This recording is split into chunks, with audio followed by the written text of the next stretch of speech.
हाँ तो प्यारे बचवा लोग, आज हमन नया चैप्टर पढ़ल जी परमाणु संरचना क्लास 11।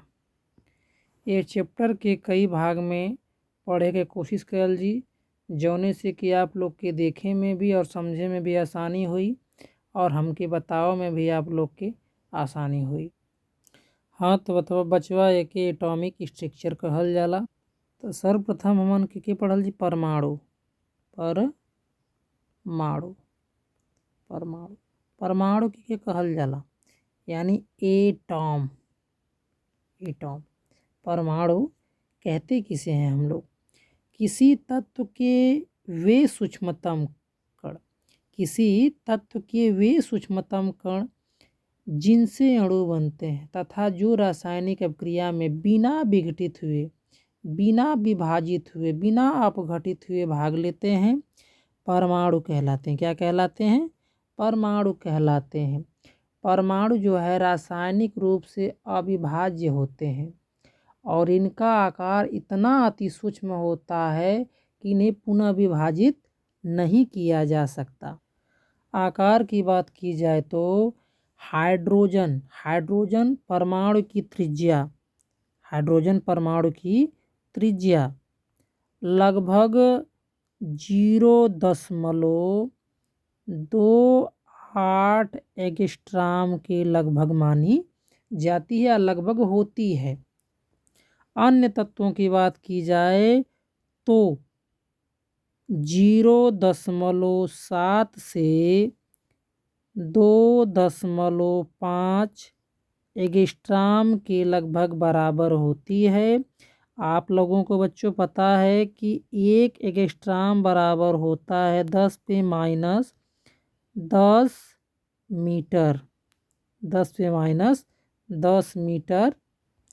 परमाणु की संरचना, परमाणु की संरचना की बात की जाए तो 19वीं शताब्दी के मध्य तक परमाणु द्रव्य के सूक्ष्मतम कण अविभाज्य कण माने जाते थे, परंतु 19वीं शताब्दी के अंतिम दशक व उसके बाद में हुई वैज्ञानिक खोजों से यह ज्ञात हुआ कि परमाणु स्वयं विभिन्न प्रकार के अति सूक्ष्म कणों से बने होते हैं, जो मूल कण या अपरमाणविक कण कहलाते हैं। बात की जाए तो मूल कणों में कुछ अस्थायी कण भी हैं और कुछ अस्थायी कण हैं, उनके बारे में हम देख। अस्थायी कण की बात की जाए तो आपका इलेक्ट्रॉन हो गया, प्रोटॉन हो गया और न्यूट्रॉन हो। और अस्थायी कण की बात की जाए तो पॉजिट्रॉन हो गया, मेसान हो गया, पाई मेसान हो गया। ये सब क्या हैं? एंटी न्यूट्रोनो हो गया। ये सारे अस्थायी कण हैं। बात की जाए तो परमाणु नाभिक में प्रोटॉन और न्यूट्रॉन पाए जाते हैं। परमाणु नाभिक में प्रोटॉन और न्यूट्रॉन पाए जाते हैं और इलेक्ट्रॉन जो है बाहरी कक्षाओं में पाया जाता है। तो बात की जाए कि अस्थायी कण कहाँ पाए जाते हैं? ये अस्थायी कण ये अस्थायी नहीं है, कभी नाभिक में रहते हैं तो कभी कक्षा में रहते हैं। आपको पता है कि कुछ ऐसे इलेक्ट्रॉन हैं जो एक कक्षा से दूसरी कक्षा में कूदते हैं, तो इन्हीं के योगदान द्वारा कूदते हैं। कैथोड किरणों की खोज, कैथोड किरणों की खोज जूलियस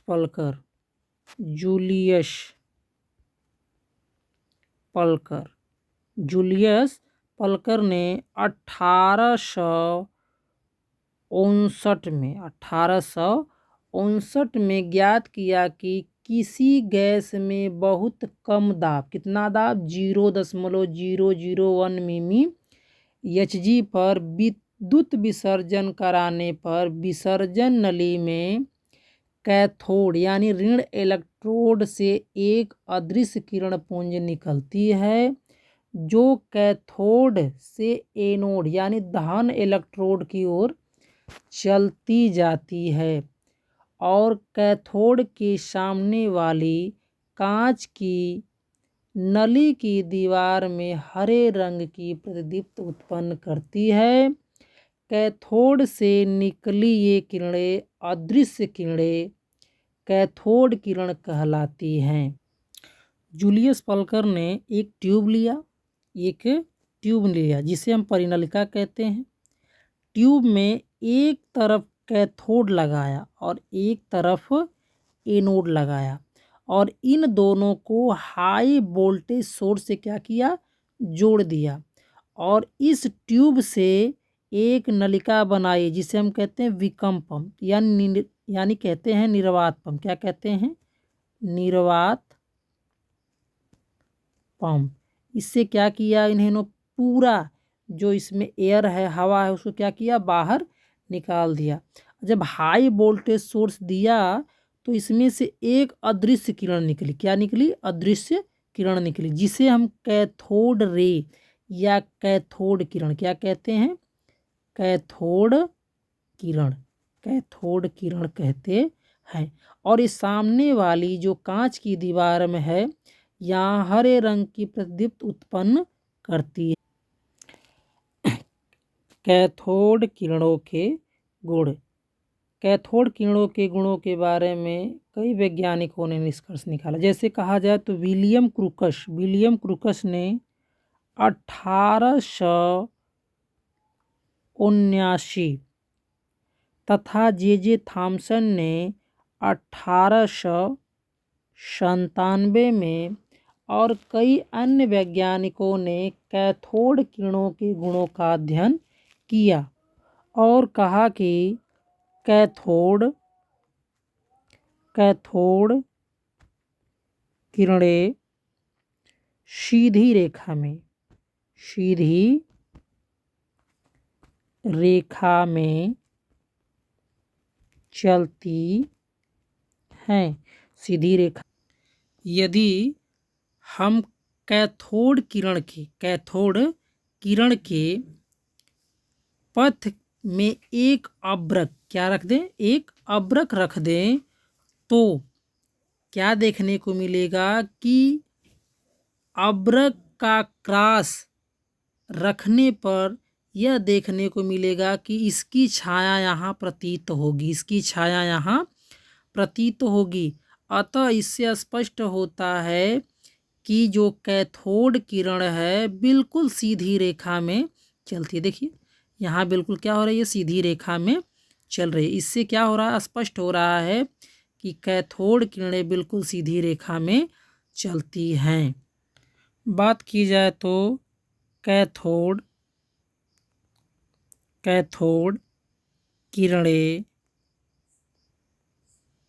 किरणें सूक्ष्म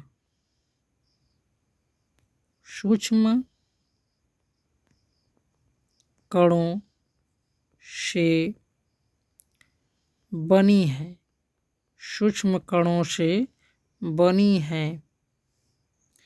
यदि अगर हम एक पिन वेल यानी एक हल्की पहिया रख दें किसके रास्ते में, कैथोड रे के रास्ते में, तो कैथोड से निकलने वाली ये किरणें इस पिन वेल को क्या करेंगी, घुमा देंगी। क्या करेंगी?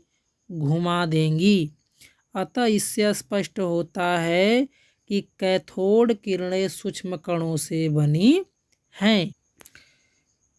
कैथोड किरणें विद्युत और चुंबकीय क्षेत्रों में विक्षेपित होती हैं।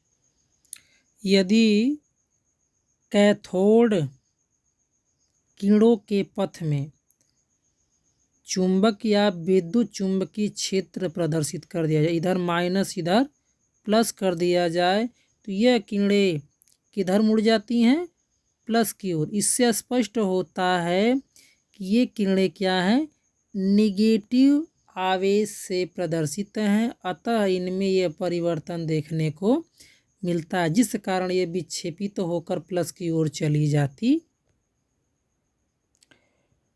कैथोड किरणें एक्स किरणें उत्पन्न करती हैं। ये किरणें धातु की पन्नी को बेधकर आर पार निकल जाती हैं। ये किरणें गैसों को आयनित कर देती हैं।